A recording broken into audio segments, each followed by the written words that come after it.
Hello बच्चों, कैसे हो आप। मेरा नाम अमित पांडे है और क्रिएटिव हब कंपटीशन के सेशन में आपका बहुत स्वागत है। आज मैं आपका एनसीईआरटी का क्वेश्चन चैप्टर 1 इलेक्ट्रोस्टैटिक्स का जो मैं अभी पढ़ा ही रहा हूँ, लगभग पूरा खत्म कर चुका हूँ। गॉस लॉ एप्लीकेशन है, उसको मैं आज बता दूंगा। Electric field due to infinite plane sheet and electric field due to infinite length of क्या है रॉड, ठीक है, वो मैं बता दूंगा। अब हुआ क्या हमारा कि टोटल 36 या 34 क्वेश्चन है, 34 क्वेश्चन है टोटल। तो लगभग मैं 18 क्वेश्चन आज करवा दूंगा। लगभग टोटल 34 क्वेश्चन है, तो 18 क्वेश्चन मैं आज करवा दूंगा और बाकी जो क्वेश्चन है उसको मैं एक सेशन और ले लूंगा। तो आज मेरे साथ आप केवल क्वेश्चन करो और फार्मूले मैंने लगभग आपको सब बता रखे हैं और थ्योरी लगभग आपको डेरिवेशन क्लियर हो चुका है। तो आज हम क्वेश्चन करेंगे। रेफरेंस है एनसीईआरटी बुक क्लास XII, ठीक है, क्लास 12 की एनसीईआरटी पार्ट 1 बुक है हमारा, ठीक है। उसका चैप्टर 1 इलेक्ट्रोस्टैटिक्स है, एक्सरसाइज है, एक्सरसाइज का 1.1 क्वेश्चन 1.1 आपको दिख रहा है ना, पूरा दिखाई दे रहा होगा मुझे लग रहा है। क्वेश्चन दिया है, बोल रहा है कि टू स्मॉल चार्ज, क्वेश्चन आप लिख लेना बुक से, क्योंकि अगर मैं लिखूंगा तो लंबा हो जाएगा, क्वेश्चन ज्यादा करवाने हैं मुझे। 2 स्मॉल चार्ज स्पेयर है, एक स्पेयर ए है, ये मान लो, ये भी क्या है, चार्ज है, ठीक है। दूसरा क्या है, बी है, ये भी क्या है हमारा, चार्ज है। चार्ज का क्या हो जाएगा, प्लस हो जाएगा। जब मैंने आपको पढ़ा तब भी आपको क्लियर किया होगा। इस पे है 2 × 10⁻⁷ कूलम और इस पे है 3 × 10⁻⁷ कूलम चार्ज, ठीक है। और इनके बीच की जो डिस्टेंस है वो है 30 सेंटीमीटर। क्या है, 30 सेंटीमीटर। थोड़ा मैं बड़ा लिखने की कोशिश कर रहा हूं, अगर आपको दिखाई पड़ रहा हो तो अच्छी बात है, अगर नहीं है तो मैं और बड़ा लिख दूंगा। तो इनके बीच में फोर्स, इलेक्ट्रोस्टैटिक्स फोर्स आपको बताना है क्या होगा और नेचर ऑफ द फोर्स क्या होगा, फोर्स निकालना है क्या होगा और नेचर ऑफ द फोर्स क्या होगा और कौन सा फोर्स इस पे लगाएगा ये आपको बताना है। तो फोर्स कैसे निकालेंगे हम, ये चार्ज Q1 Q2 अपान R² होता है ना, 1/4 पाई एप्सिलॉन नॉट होता है फार्मूला। मैंने आपको बताया था कैसे हम इलेक्ट्रोस्टैटिक्स में फार्मूला जो लगाते हैं कूलम का लॉ का, वो बताया था आपको। तो आपको पूरा दिख रहा होगा बच्चों, ऐसे दिखाई नहीं दे रहा था, अब आपको पूरा दिखाई देगा। तो 1/4 पाई एप्सिलॉन की वैल्यू क्या होती है, 9 × 10⁻⁹, ठीक है। और इसकी यूनिट क्या होती है, यूनिट में बाद में बात कर लूंगा, ये वैल्यू आप याद करो। अब इसकी वैल्यू इसमें रख देते हैं, चार्ज दोनों ले लेते हैं, 2 × 10⁻⁷ इंटू 3 × 10⁻⁷ इंटू 9 × 10⁹, पूरी वैल्यू मैंने 1/4 पाई एप्सिलॉन की रख दी, जिससे कि आपका इजी हो जाए क्वेश्चन, ठीक है। पूरी वैल्यू ले ली अपान R² 30 सेंटीमीटर है, कितना हो जाएगा हमारा 0.3 मीटर का स्क्वायर, ठीक है। अब क्या हो जाएगा हमारा फोर्स, 3 2 6 और 9 6 54, 3 दूनी 6 9 54 हो गया, 3 दूनी 6 9 54 गुणे, अब 10⁻⁷ 10⁻⁷ 10⁻⁻14 इंटू 10⁻⁹, एक एक स्टेप आपको बता रहा हूं जिससे आपको क्लियर हो जाए। 0.3 गुणे 0.3। अब एक चीज बताओ, एक चीज का जवाब देना आप लोग, चाहे अगर हम इसको 10 से और 10 से मल्टीप्लाई कर दें कोई फर्क नहीं पड़ेगा, यहां 3 3 हो जाएगा, तो लिख सकते हैं 54 गुणे 10 पावर 11। 10 से मैंने और एक मल्टीप्लाई कर दिया, यहाँ एक 10 से यहाँ कर दिया, और यहाँ 10 से, और यहाँ 10 से कर दिया, तो 10 तिहाई 30 हो जाएगा ये। ठीक है, हो जाएगा ना? अरे 14 ये हो जाएगा, 9 तो 11 ये हो जाएगा, 10 पावर 11, और इनटू कितना है 10 पावर -14 हो जाएगा अपॉन 9 हो जाएगा 6 इंटू 10 पावर कितना हो जाएगा -3 हो जाएगा ना ये। तो बचा कितना हमारा 0.6 इंटू 10 पावर -4 लिख सकते हो क्या, Newton. And the nature of the charge will be repeal. क्या होगा नेचर ऑफ द चार्ज, क्या होगा, रिपील करेंगे एक दूसरे को। ठीक है बच्चों, नेचर ऑफ द चार्ज क्या होगा, वो रिपील करेंगे एक दूसरे को।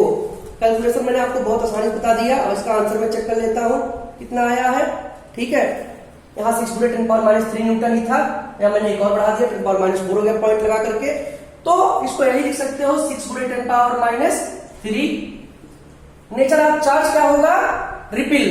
दोनों पॉजिटिव है, दोनों पॉजिटिव है, क्या करेंगे, nature of charge will repeal. अगर दो पॉजिटिव चार्ज हो तो क्या करते हैं, रिपील करते हैं। ये क्वेश्चन आप नोट करो, फिर 1.2 पे चलते हैं बच्चों। ये क्वेश्चन आप नोट करो, फिर 1.2 पे चलते हैं। तो 1.2 हम यही करवा देते हैं आपका बगल में ही। 1.2 बहुत बड़ा क्वेश्चन नहीं है 1.2। ठीक है, आप इसको नोट कर लो पूरा, जिससे कि आपको क्लियर हो जाए एक एक चीज। मेरा पढ़ाने का मतलब यही है कि आपको एक एक चीज एकदम क्लियर हो जाना चाहिए। ठीक है, न्यूटन।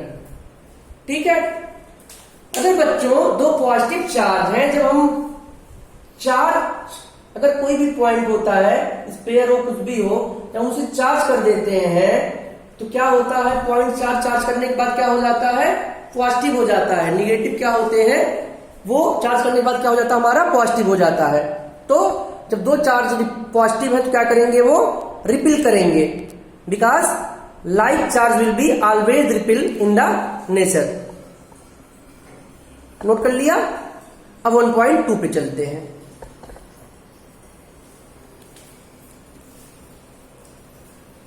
1.2, ये 1.1 था, ये 1.1 था। अब 1.2 पे चलते हैं बच्चों।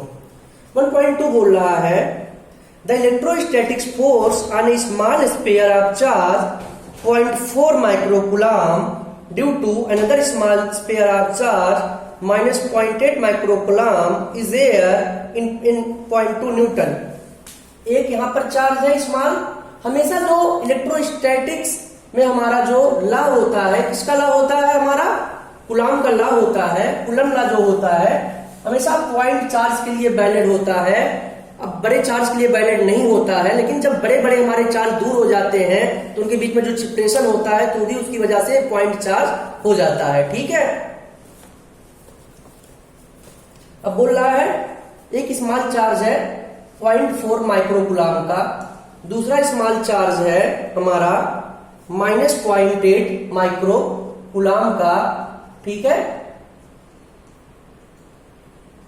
इनके बीच में, ठीक है, in air is the electrostatic force on a small sphere of the charge is due to another small charge of the -0.8 microcoulomb. एक इलेक्ट्रोस्टैटिक फोर्स है, ठीक है, वो लग रहा है। मैंने आपको इलेक्ट्रोस्टैटिक फोर्स कैसे लगता है एक पॉइंट चार्ज पे दूसरे पॉइंट चार्ज के कारण, वो मैंने आपको बताया है। तो क्वेश्चन में ये बोल रहा है कि कोई स्मॉल स्पेयर है 0.4 माइक्रोकूलम का, उस पर इलेक्ट्रोस्टैटिक चार्ज लग रहा है due to another small sphere of charge -0.8 microcoulomb. अगर ये Q1 है मान लेते हैं, इसको Q2 है मान लेते हैं, तो इस पे जो फोर्स लग रहा है वो क्या है, F12। F12 डायरेक्शन कहां होगी, हमेशा F12, और इसका क्या हो जाएगा F21। F2 यहां से क्या जाएगा, डायरेक्शन इसकी कहां जाएगी, हमेशा पॉजिटिव क्या होती है, बाहर निकलती है और अंदर से आ जाती है। ठीक है, तो इसका क्या हो जाएगा, अगर हम बात करते हैं, ज्यादा कंफ्यूज मत होना, डायरेक्शन इसका अगर हम करते हैं तो अट्रैक्शन हो जाएगा, अट्रैक्टिव हो जाएगा डायरेक्शन। ठीक है, क्योंकि इंटर की ओर निकल रही है, पॉजिटिव से बाहर निकल रही है। अब देखो ये पॉजिटिव है तो यहां से बाहर निकलेगी। ठीक है, और कहां इंटर होगी, इंटर तरफ हमेशा ऐसे इंटर होती है, पॉजिटिव के लिए है, नेगेटिव के लिए है। ठीक, अब यह फोर्स कहां लग रहा है, देख लो लिखा इसमें, इस पे फोर्स लग रहा है, इसके नाते लग रहा है। ठीक है, इस पे फोर्स लग रहा है, इसके नाते लग रहा है, तो F21 की वैल्यू क्या आ जाएगी, दिया है इस पे 0.2 न्यूटन, ऑलरेडी क्वेश्चन में दे रखा है। अब पूछा क्या है बच्चों, इस पे फोर्स दे रखा है कि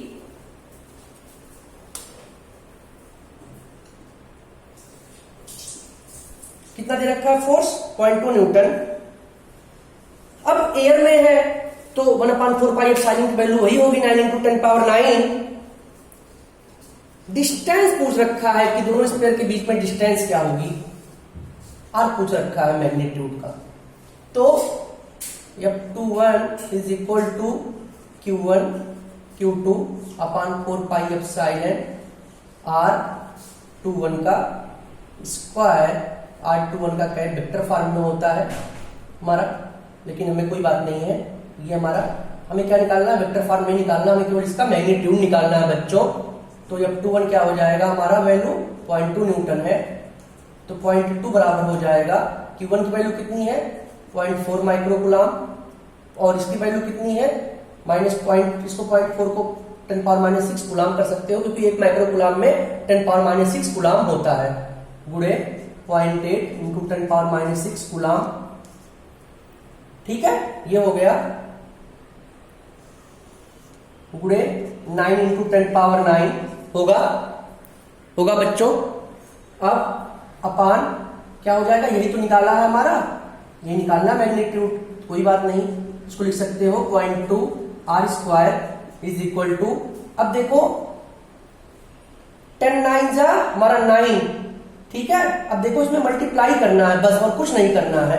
अब यही ट्रिक तो आपको निकालनी है, यही ट्रिक तो आपको निकालनी है कि क्या-क्या कैलकुलेशन हम इजी करते हैं, तो हमेशा कैलकुलेशन को घुमाते नहीं है, जैसे कैलकुलेशन दे रखता है वैसे कर देते हैं। ठीक है, 0.4 गुणे 0.8 गुणे 9 और गुणे ये है 10⁻12 और ये है 10⁻9, तो क्या हो जाएगा 10⁻3।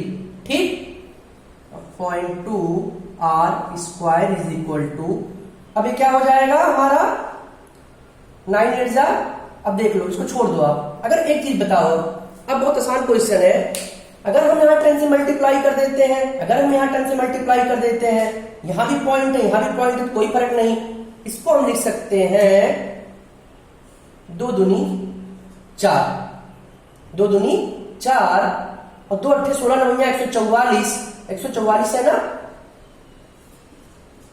2 8 16 9 144, एक अंक पे दशमलव लगा देंगे,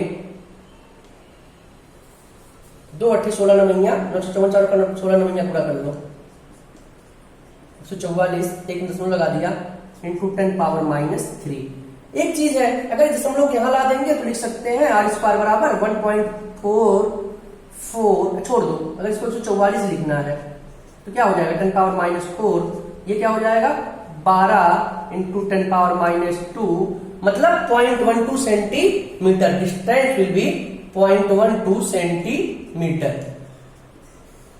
इसका आंसर देख लेते हैं क्या होगा, आप नोट डाउन कर लो क्वेश्चन को बच्चों, ये क्वेश्चन आप नोट डाउन कर लो, 0.12 सेंटीमीटर। ये क्वेश्चन नंबर 1.2 था एनसीईआरटी का। ठीक है, ये पहला ऑप्शन इसका हो गया। मैं बहुत छोटे लेवल से ले जाऊंगा और सारे क्वेश्चन करवाऊंगा और आपको ऐसा समझ में आएगा कि आप कहोगे सर आपने क्वेश्चन बनाया, मैं देखो आप डाउटनेट पे देखना चाहो तो देख सकते हो, आप कहीं भी देखना चाहो तो देख सकते हो, लेकिन कॉन्सेप्ट तो आपको समझना पड़ेगा बच्चों। अगर टीचर जो होता है आपको मार्गदर्शन देता है क्वेश्चन, तो आप डाउटनेट भी दे सकते हो, यूट्यूब पे दे सकते हो, मेरे चैनल पे भी दे सकते हो, किसी पे दे सकते हो।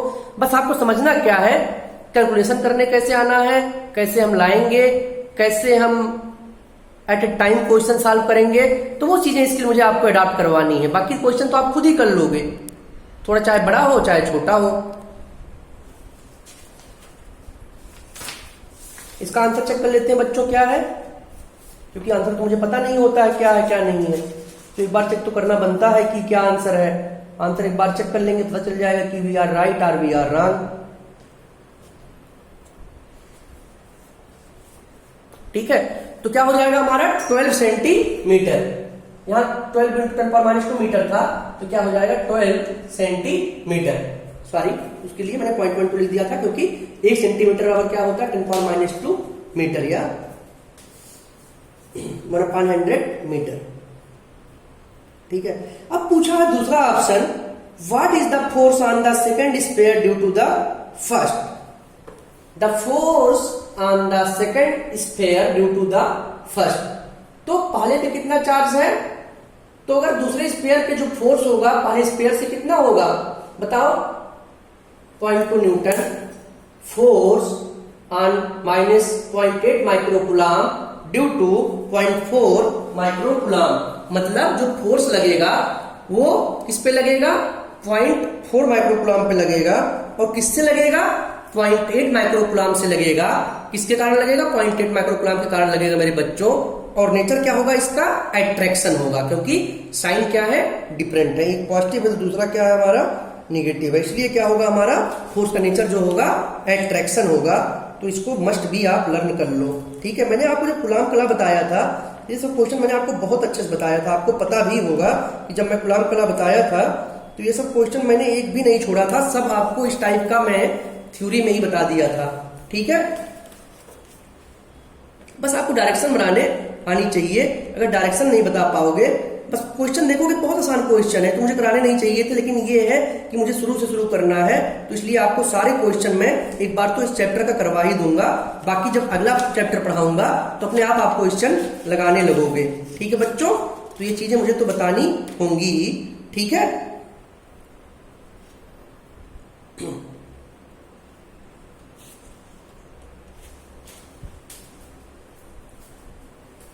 0.2 न्यूटन फोर्स होगा, किस पे होगा, 0.4 माइक्रोकूलम चार्ज होगा, किसके नाते होगा, 0.8 माइक्रोकूलम के नाते होगा। So force on 2 due to 1 is equal to F/1। समझ में आ गया बच्चों। अब हम कराते हैं क्वेश्चन नंबर 3। इस क्वेश्चन को आप चाहो तो नोट डाउन कर लो, इसका 12 सेंटीमीटर होगा आंसर। चैप्टर 1 है, इलेक्ट्रोस्टैटिक्स है। अगर मेरे चैनल को आप सब्सक्राइब नहीं किया सब्सक्राइब कर लो, आपको आने वाली नोटिफिकेशन आराम से मिलती रहे। थोड़ा बच्चों बोर्ड की प्रॉब्लम है कि एक बार जब मैं इस पे लिख देता हूं तो मिटता नहीं है, वो मैं जल्दी ही ठीक कर दूंगा, वो प्रॉब्लम भी आपकी सॉल्व हो जाए। ठीक है,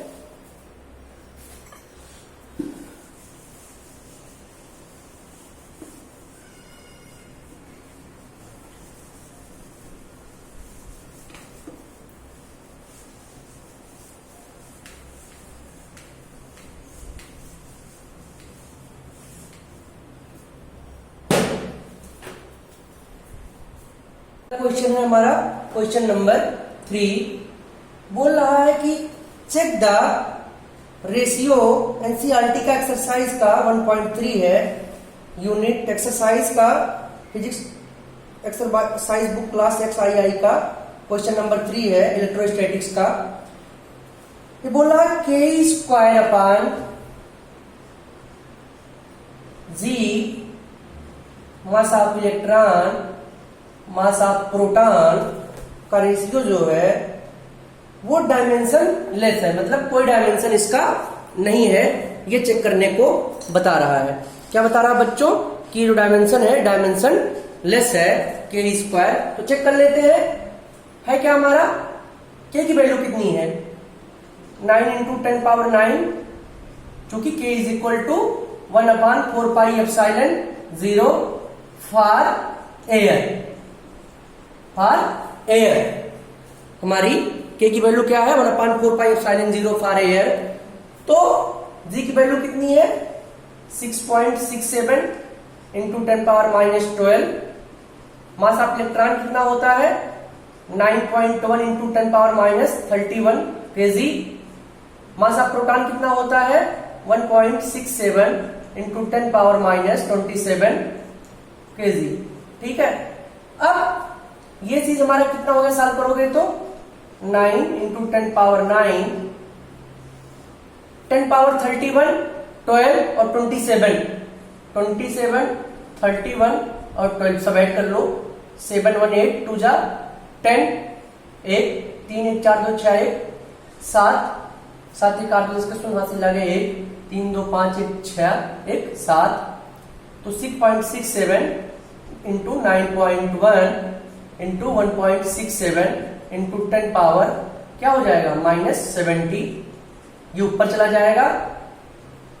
अब एक चीज देखो, अब आपको दिक्कत क्या होती है कि कैलकुलेशन आपको बड़ा लेंदी पड़ता है, तो आपको समझ में नहीं आता है कि कैलकुलेशन कैसे सॉल्व किया जाए, क्योंकि कैलकुलेशन बहुत लेंदी है और सर इसको कैसे मैं सॉल्व करूं। तो बहुत सारे लोगों की हमारे पास वीडियो आई थी।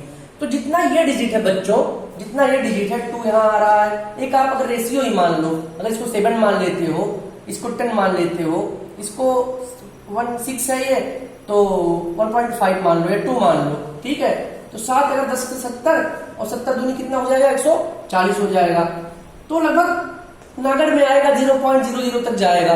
ठीक है, तो कोई नहीं, सॉल्व करते हैं। ये 10 पावर हमारा क्या है -70 है, तो ये कहां चला जाएगा ऊपर चला जाएगा। अरे यही तो है 10 पावर -27 और 31, 7 1 8 10 के शून्य हासिल लगे 1 3 2 5 1 6 1 7। ठीक है, 70 हो गया। माइनस में ये प्लस है तो हो जाएगा 9 into 10 power 79 upon 6 into 6 7 into 9.1 into 1.67। ठीक है, अच्छा एक चीज बताओ, अब आपको इस चीज से कुछ लग रहा है कि कुछ कंपेयर अगर हम करेंगे तो कितना आएगा मास? कुछ लग रहा है आपको कि मैं कंपेयर करूंगा तो कितना आएगा? एक चीज बताना, हमने इलेक्ट्रॉन पे चार्ज लिया है क्या? नहीं लिया है, तो हमें इलेक्ट्रॉन को भी आटम पे चार्ज लेना पड़ेगा। 1.6 into 10 power minus 19 into 1.6 into 10 power minus 19, तो वो कितना जाएगा बच्चों 10 पावर माइनस 38 और 79 में से 38 माइनस करोगे तो 9 में से 8 जाए 1 और 7 में से 3 जाए 4, 41 आ गया इसमें पॉजिटिव में। तो 9 गुणे, अब बचा ये और ये, अब 1.67 में किससे गुणा कर दोगे 9.1, को भी चाहो तो 1.60 लिख लो, तो कोई मतलब फर्क नहीं पड़ता हमारा। ठीक है, अगर हम 100 से मल्टीप्लाई कर लें, इस पे 100 मल्टीप्लाई कर लें तो कोई फर्क हमारा पड़ता है क्या? अगर 1.60 लिख दें हम तो फर्क पड़ेगा? फर्क पड़ेगा, तो इसको हम लिख नहीं सकते, इसलिए पहले हम कर लेंगे 9 इंटू 2.56 इंटू 100 अपान 15.19 इंटू 1.6 है ना हमारा, 16 था गुणे 10। अब ये कर जाएगा हमारा, अब ये कर सकता है। ठीक है, अब 100 पे करोगे तो यहाँ भी 100 से करोगे तो यहाँ भी हमारा 100 से पढ़ना पड़ेगा, इस 10 को इसके साथ कर लेंगे। ठीक है, तो अब ये कट जाएगा। अब बचा था ये हमारा 900 और हमारा क्या बचा था, ये बचा था। ठीक है, 15.9 गुणे 10, तो हमारा कितना हो जाएगा, एक अंक पे दशमलव था, 2 अंक पे यहाँ लगा दिया। ठीक है, गुणे 10 आ गया। तो लगभग जब सॉल्व करोगे तो इतना आएगा। आप सॉल्व करना एक बार, खुद से भी प्रयास करना, और प्रयास करोगे तभी इसका रिजल्ट निकलेगा। ठीक है, इसका आंसर देख लेते हैं बच्चों क्या आ रहा है 1.3 का। बहुत ही आसान क्वेश्चन है, ये सब क्वेश्चन आप खुद कर सकते हो, लेकिन आपको एक्सरसाइज में पत्र बनवाने के लिए मैं करवा रहा हूं। चाहो तो ये सब क्वेश्चन आप आराम के साथ कर सकते हो। ठीक है, 10 पावर 39 है, जब इसको आप करोगे तो इसका लगभग आ जाएगा 2.4। ठीक है, 2.4 आ जाएगा, क्योंकि अब लगभग ये हमारा मैंने किया नहीं था अभी ये चीज, तो हमारा आया नहीं था ये चीज। 16 नवंबर 144 हो गया था, 144 भी तो यहाँ पे है, ये करना पड़ेगा। तो लगभग 2.4 आ जाएगा। कितना आएगा 2.4 into 10 power 39। Yes, It is a compare of the mass electron to proton under influence of the gravity, but dimension less है क्योंकि इसका कोई भी डायमेंशन नहीं हो रहा है, ठीक है, तो डायमेंशन लेस है। और आपको ये चीज प्रूव करके दिखाना होगा कि मैंने किया है, ठीक है।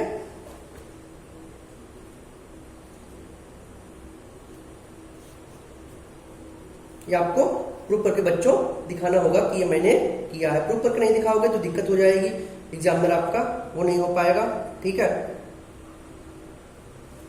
ये डिस्टेंस क्या है, सेम डिस्टेंस पे होगा। इलेक्ट्रॉन प्रोटॉन की बात कर ले तो डिस्टेंस क्या होगा हमारा, सेम होगा इलेक्ट्रॉन और प्रोटॉन का। Gravity, under influence of gravity the distance between electron and proton will be same. इसको आप लिखोगे, ठीक है। क्या होगा, ये हमारा सेम होगा इलेक्ट्रॉन और प्रोटॉन पे, ठीक बच्चों। ये आप नोट डाउन कर लो कैसे कैसे हुआ है हमारा। इसका आंसर है 2.4 इंटू 10⁻39, ठीक है। यूनिट कोई नहीं है, यूनिट लेस है। इसको भी नोट डाउन करना है, unitless, it will be must be unitless because here is the no unit of that parameter which given in the ratio, ठीक है बच्चों। ये चीज आपको दिखानी पड़ेगी।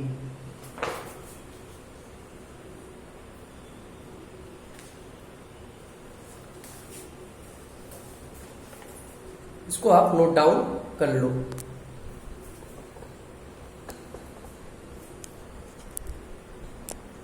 बच्चों ये मैं बोर्ड जल्दी चेंज कर दूंगा तो आपको बहुत सारी चीजें क्लियर हो जाएंगी, ठीक है।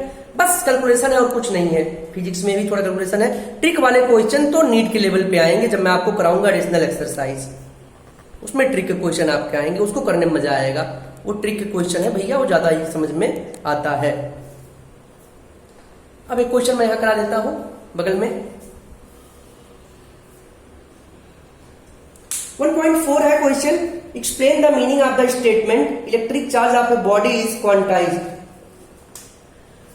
इलेक्ट्रिक चार्ज क्वांटाइज्ड होता है, वो मैंने आपको जब इलेक्ट्रोस्टैटिक्स का मैंने क्लास लिया है, इलेक्ट्रोस्टैटिक चैप्टर 1 जो मैंने आपको एक वीडियो बनाया है, उसमें मैंने चार्ज क्वांटाइज्ड क्यों होता है मैंने आपको बता रखा है, ठीक है। Why can we ignore quantization of electric charge when dealing with microscopic level large scale charge.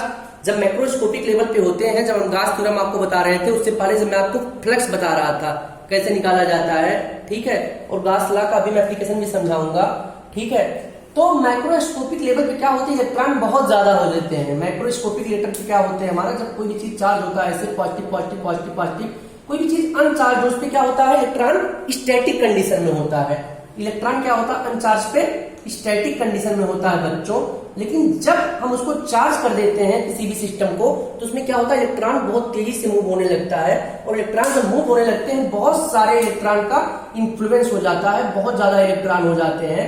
उसको स्कोपिक लेवल पे देखना मुश्किल है, इसलिए उसको हम मैक्रोस्कोपिक लेवल पे देखते हैं, ठीक है। तब हम चार्ज का यूनिफॉर्म इलेक्ट्रिक फील्ड में तो हम पढ़ते ही हैं, जब नॉन यूनिफॉर्म इलेक्ट्रिक फील्ड में जाते हैं तब हम चार्ज कैसे स्टडी करते हैं, उस चीज को बोला जाता है कि चार्ज मैक्रोस्कोपिक लेवल पे कैसे देखते हैं, ठीक है। क्लियर, ये चीज आपको मैंने आपको बता दिया।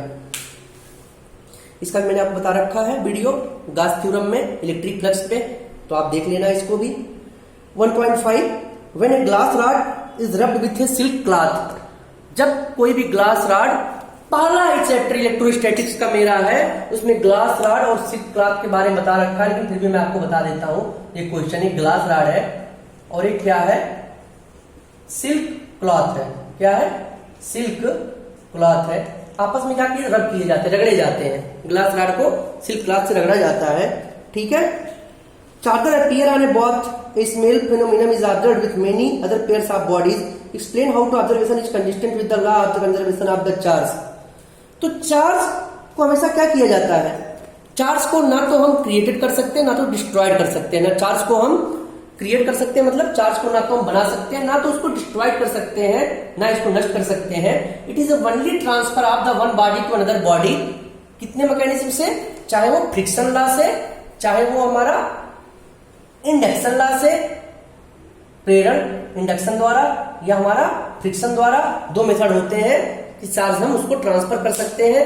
ये सोचो कि चार्ज हम प्रोड्यूस कर लें, तो ऐसा नहीं है। So for the question of this statement must be we only transfer the charge from another to other medium and we only conserve the charge as per law charge conservation, but we can't created or destroyed the charge as per electrostatics rule as per conservation charge of the law. So as per conservation of the charge we only transfer the charge from other body to another body. Okay, yeah, one body to another body. This is the question and answer of the 1.5. Question number 1.6, that is the very important and आपको ये करना है। मैं आपको मिटा करके question 1.5 करने जा। ठीक है बच्चों, ये मैंने बना दिया, आपको समझ में भी आ रहा होगा। तो जब ये चीजें आपको दी हैं, ठीक है, ये चीजें आपको दी हैं, तो इसका मैंने डायरेक्शन बना दिया। हमेशा पॉजिटिव से चार्ज बाहर की तरफ निकलता है और निगेटिव पे क्या होता है, एंटर करता है। निगेटिव है तो यहाँ पर क्या करेगा, 1 माइक्रोकूलम का चार्ज है, 1 माइक्रोकूलम का, ठीक है, तो यहाँ क्या करेगा, इंटर करेगा। ऐसे यहाँ पर क्या करेगा, यहां से इंटर करेगा। डायरेक्शन क्या है, अपोजिट है। Direction of the opposite vector will always equal cancel. क्या हो जाएगा, नेट फोर्स हमारा क्या हो जाएगा, net force on system square at centre O must be 0। क्या हो जाएगा, 0 हो जाएगा। क्यों हो जाएगा, मैंने आपको बहुत अच्छे से बता दिया। यहां पर मैं डायगोनल बनाऊंगा, यहां पर पॉइंट ओ दे दिया। अब पॉइंट ओ दे दिया, इसकी डायरेक्शन मैंने बना दिया। जब डायरेक्शन बना दिया इस फोर्स की, तो इसकी डायरेक्शन यहां, इसकी डायरेक्शन यहां है, इसकी डायरेक्शन यहां, इसकी डायरेक्शन यहां है। अब देखो ये क्या अपोलो कैसे आप कैंसिल आउट होगा, ये 2 माइक्रोकूलम था, ये 2 माइक्रोकूलम था, तो 2 माइनस 2 क्या हो जाएगा, 0। ये -5 था, ठीक है।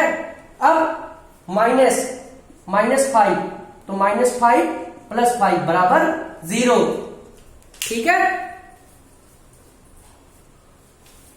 आई बात समझ में। Resultant force on this square system at centre will be 0। बच्चों यहां 0 होगा। बस हम क्या करेंगे, फोर्स डायरेक्शन बना लेंगे। हमेशा पॉजिटिव से क्या होता है, बाहर तरफ जाता है चार्ज, और नेगेटिव पे क्या करता है, इंटर करता है। मैंने बस वही डायरेक्शन बना दिया, ठीक है। यहां पर क्या था, सेंटर के स्क्वायर के चारों तरफ ABCD पे, इसके वर्टिसेस पे क्या थे, ABCD पे हमारा दे रखा था चार्ज। हमने इसके सेंटर पे एक प्लेस चार्ज किया 1 माइक्रोकूलम का। तो जब मैंने देखा क्वेश्चन कह रहा है 1 माइक्रोकूलम का चार्ज आप सेंटर प्लेस कर दो, तो डायगोनल को क्या करोगे, मिला दोगे। जब डायगोनल को मिला दोगे तो स्क्वायर का रूल क्या होता है कि डायगोनल का जो हमारा डायगोनल लेंथ होगा, इससे सेंटर से यहां लेंथ क्या हो जाएगी, ये आधी हो जाएगी। तो अगर हमारा 10 है डायगोनल, इसका क्या हो जाएगा, 10√2 हो जाएगा। तो इसका कितना हो जाएगा, 5√2 हो जाएगा, ठीक है। बट उससे कोई मतलब नहीं है, हमारा फोर्स का जो डायरेक्शन है। हाँ, अगर ये -5 की जगह +5 होता, ये -5 की जगह +5 होता, तब कुछ ना कुछ फोर्स हमारा, ये -5 अगर होता है +5 तब निकलता। अगर 2 माइक्रोकूलम, ये -2 होता तब निकलता फोर्स, तब निकल जाता, तब आराम से हम निकाल सकते थे। बट यहां पर क्या है, उनकी पोलैरिटी क्या है, सेम है, रिपिल कर रहे हैं। रिपिल कर रहे हैं तो क्या हो रहा है, हमारा वो बाहर जा रहे हैं, प्रॉब्लम हो रही है। सेंटर पे जा रहे हैं, एक पॉइंट पॉजिटिव चार्ज है, एक वो, डायरेक्शन दोनों का क्या है, दोनों तरफ अपोजिट हो जा रहा है। अपोजिट हो रहा है, क्या हो रहा है, कैंसिल आउट हो रहा है, ठीक है, वेक्टर प्रॉपर्टी से। तो net force for system square at centre O must be 0। ये क्वेश्चन आप नोट डाउन कर लो, इसका आंसर। तो फोर्स का क्या हो जाएगा, 0, ठीक है। यहां वेक्टर नहीं लगाएंगे, मैग्नीट्यूड है, ठीक। ये क्वेश्चन आपका नोट डाउन कर लो। क्वेश्चन नंबर कौन सा था बच्चों, आई थिंक क्वेश्चन नंबर 6 था ये।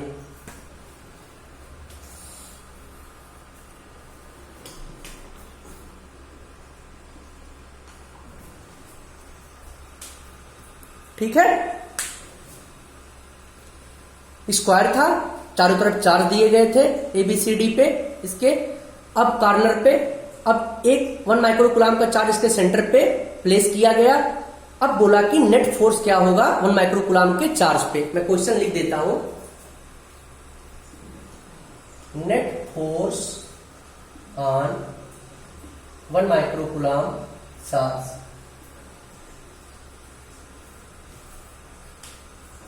ठीक है बच्चों, ये नोट डाउन कर लो, इसका आंसर 0 होगा।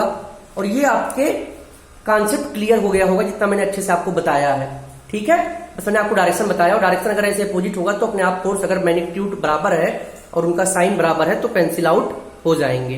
ठीक है, अगर ये डिफरेंट साइन होते हैं पॉजिटिव एक निगेटिव तो कैंसिल आउट नहीं होता, उसका रिजल्टेंट फोर्स आपको निकालना पड़ता बच्चों। अब मैं दूसरा क्वेश्चन नंबर 7 बनाने जा रहा हूं। कोई भी दिक्कत हो आप कमेंट करके पूछ लेना।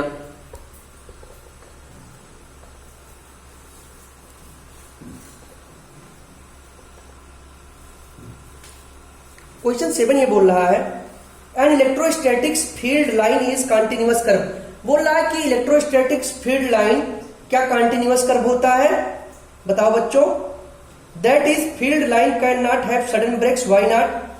अब इलेक्ट्रोस्टैटिक्स लाइन की मैं बात करूं, इलेक्ट्रिक फील्ड लाइन की, तो मैंने आपको बहुत अच्छे से इसकी प्रॉपर्टी बता रखी थी।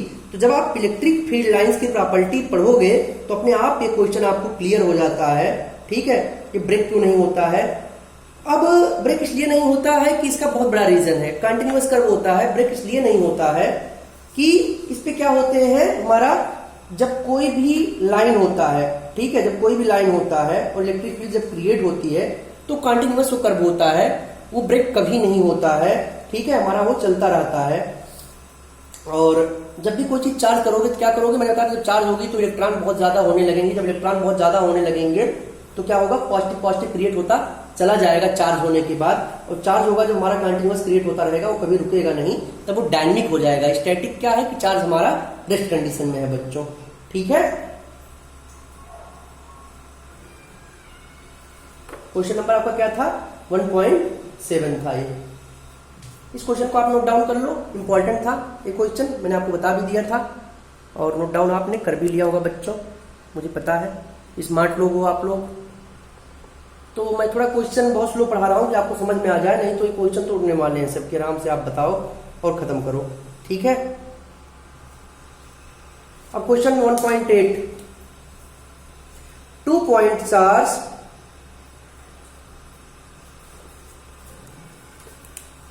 एक पॉइंट चार्ज ए है, एक पॉइंट चार्ज बी है। ठीक है, इनका एक मिड पॉइंट ओ है। ठीक है, क्वेश्चन ये 1.7 है बच्चों। क्वेश्चन ये बोल रहा है, क्वेश्चन आपका ये पूछ रहा है 1.8, सॉरी क्वेश्चन 1.7 मैंने आपको बता दिया, 1.8। ठीक है, 1.8 में बोल रहा है ये 3 माइक्रोकूलम का है, ये -3 माइक्रोकूलम का है। ठीक है, और पॉइंट ओ था तो ओ पे बोल रहा है ये 20 सेंटीमीटर की दूरी पे है। कितने पे है, 20 सेंटीमीटर की दूरी पे है बच्चों। ठीक है, 20 सेंटीमीटर की दूरी पे है। अब क्वेश्चन क्या बोल रहा है, what is the electric field at mid point O of the line A B joining 2 charge. इस पे इलेक्ट्रिक फील्ड क्या होगा, अगर 2 चार्ज ज्वाइन कर रहा है मिड पॉइंट पे, इलेक्ट्रिक फील्ड क्या होता है बताओ, Q/4πε/r²। दोनों से मैग्नीट्यूड क्या किसी भी निकाल लो। ठीक है, तो क्या होगा 3 × 10⁻⁻⁶ अपान इसका क्या वैल्यू होता है 9 × 10⁻⁹ 1/4πε बराबर क्या होता है 9 × 10⁻⁹ newton coulomb per metre square. अब आर कितना है 20 सेंटीमीटर है, क्या लिख सकते हो 20 × 20 × 10⁻⁻⁴ इजी करने के लिए, क्योंकि 10⁻⁻² मीटर में हो जाएगा, क्या हो जाएगा 27। ठीक, 10⁻3। ठीक है, अब ये क्या हो जाएगा 4। ठीक है, इंटू 10⁻² 10⁻⁻² क्या हो जाएगा 4 × 5 = 20, 4 × 6 = 24, 24 और 1 24 और 3 27 हो जाता है। ठीक है, तो 4 × 7 = 28, 2 = 30, 4 × 5 = 20, 10 पावर क्या हो जाएगा 1 हो जाएगा। -2 हो जाएगा, a + 2 हो जाएगा, 10⁵ हो जाएगा। ठीक, इसका आंसर देख लेते हैं क्या आ रहा बच्चों।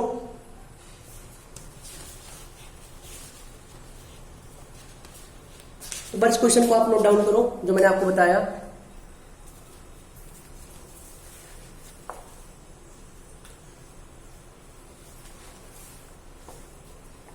क्वेश्चन आपका है 1.8 का ए।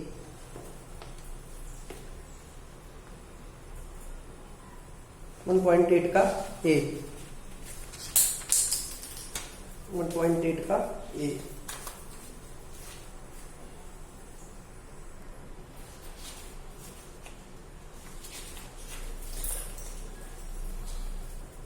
जितनी मेहनत से आप लोगों को पढ़ा रहा हूं, बस आप लोग पढ़ते जाओ और फिर इसका रिजल्ट देखना आप लोगों को। जब क्वेश्चन आप एक बार रिवाइज करोगे, 2 बार रिवाइज करोगे, तो आपका क्वेश्चन क्या होगा, क्लियर होगा।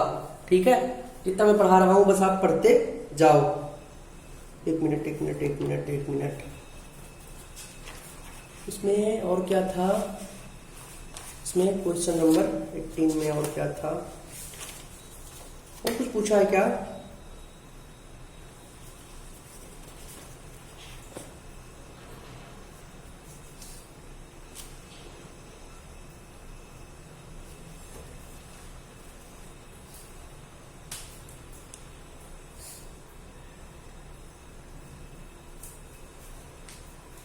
हाँ तो बच्चों, ये क्वेश्चन आपने नोट डाउन कर लिया, इसको नोट डाउन कर लो।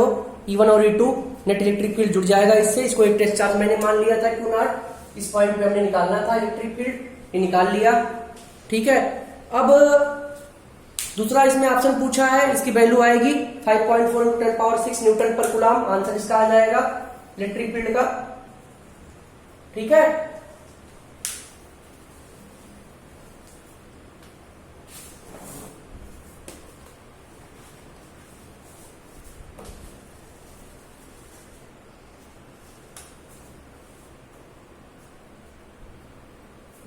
ठीक है बच्चों, ये हमारा क्या हो जाएगा, +3 होगा। 9 में से 6 जाए 3 हो जाएगा। अब देखो, इस पे पूछ रहा है क्वेश्चन में, if negative test charge of magnitude 1.5 × 10⁻⁹ coulomb placed is that point, what is the force. अब इलेक्ट्रिक फील्ड की वैल्यू आ ही गई है। एक बोल रहा है कि एक और जो है चार्ज इस पे पॉइंट पे प्लेस कर दिया गया Q0। क्या वैल्यू है नेगेटिव चार्ज की? वैल्यू क्या है हमारा,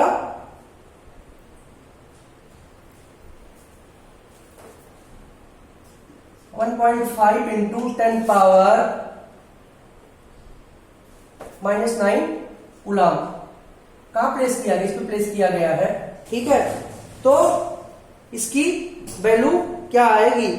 ठीक है, तो क्या होगा, F = QE, तो क्या हो जाएगा 5.4 × 1.5 × 10⁻⁹ × 10⁻6 मल्टीप्लाई कर लो। ठीक है, मल्टी इसको अप्लाई कर लोगे आप, 54 15 से।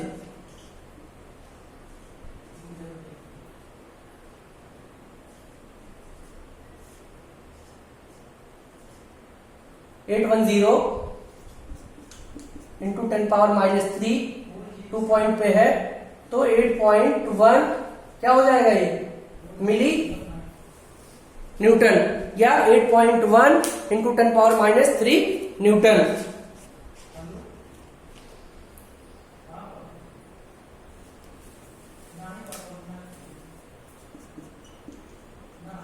एलान किसके होगा, इसके एलान होगा, OA के एलान होगा। ये फोर्स इस पे आएगा। ठीक है, नोट डाउन कर लो बच्चों क्वेश्चन।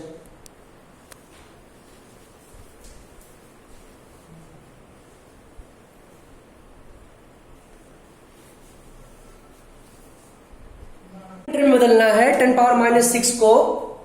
ठीक है, अगर इसको सेंटीमीटर में बदलना है 7.5, क्या है तुम्हारा 25 × 75, तो 750 × 10⁻⁷ तो हो जाएगा हमारा 7.5 इंटू 10⁻⁻6, ठीक है। अब ये हो जाएगा सेंटीमीटर में कितना, 7.5 इंटू 10⁻⁸ सेंटीमीटर में आ जाएगा। किसमें, कूलाम, हमारा क्या होता है, coulomb centimetre. 7.5 into 10⁻⁸ coulomb centimetre, इसका आंसर, ठीक है। इसको नोट डाउन कर लो, क्वेश्चन को आप